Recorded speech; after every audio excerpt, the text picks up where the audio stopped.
আসসালামু আলাইকুম, কেমন আছেন আপনারা? হঠাৎ করে চলে গেলাম লাইভ পিৎজা খেতে দিয়াবাড়িতে।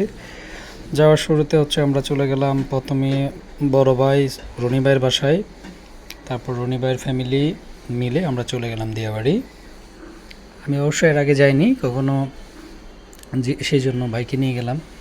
অবশ্য ভাই আমাকে ইনভাইট করেছিল, তো সেই সুবাদে চলে গেলাম। এখন এই লাইভ পিৎজা মেকিং প্রসেস চলতেছে। এটা হচ্ছে দিয়াবাড়িতে ফ্যামিলি লাইভ পিৎজা। শুরুতে আমরা আসলে কনফিউজ ছিলাম যে পিৎজা খাবো কি খাবো না। তা ওনার কথা শুনে মনে হলো যে উনি বললো আমাদের যে যদি খেয়ে ভালো লাগে তারপরে বিল দিয়েন। তো আমরা চেষ্টা করলাম যে দেখি খাওয়ার পরে ভালো লাগলো এবং আমরা পরবর্তীতে আবার আরেকটা পিৎজা অর্ডার দিলাম এবং একসাথে বসে দুইটা পিৎজা খেয়ে ফেললাম। যাই হোক, ওনার মেকিং প্রসেসটা খুব সুন্দর ছিল এবং খুবই অল্প সময়ের মধ্যে, ধরেন একটা পিৎজা তৈরি করতে ওনার 6 মিনিট সময় লেগেছে এবং মোটামুটি সব ধরনের আইটেমই উনি দেওয়ার চেষ্টা করেছে এই পিৎজার মধ্যে। এবং খেতে পিৎজা আলহামদুলিল্লাহ অনেক মজা ছিল। আসলে মাঝে মাঝে ঘুরে ঘুরে খাওয়া দাওয়া করাটা ভালো এবং একসাথে ঘোরার একটা মজা আছে, আরেকটা যে মনটা রিফ্রেশ হয়। তাই বলে প্রতি মাসে যাবেন না, হয়তো মাসে একদিন, না হয় 2 মাসে একবার।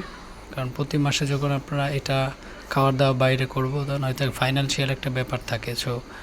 সেটা না করে যখনই প্রয়োজন সময় আছে তো এই সময়ে আমরা যাওয়া। এটা হচ্ছে অবশেষ ফাইনাল পিৎজা।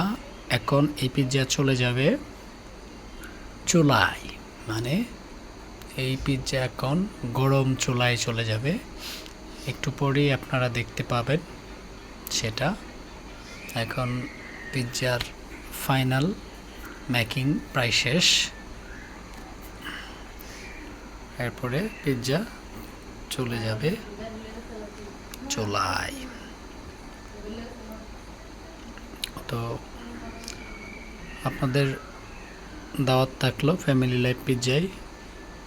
এটা বিশেষ করে ওনার আপ্যায়নটা খুব ভালো ছিল, ব্যবহার এবং আমাদের সাথে ভালো আচরণ করেছেন।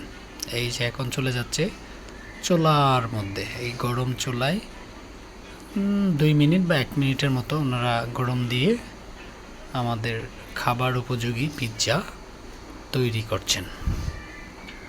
আমি এর আগে এরকম লাইভ পিৎজা বাস্তবে খাইনি। সবসময় আমরা ফ্রিজ থেকে নিয়ে ওভেনে দিয়ে খেয়েছি অথবা পার্সেল নিলে এই প্রসেসে আমরা পিৎজা খেয়েছি।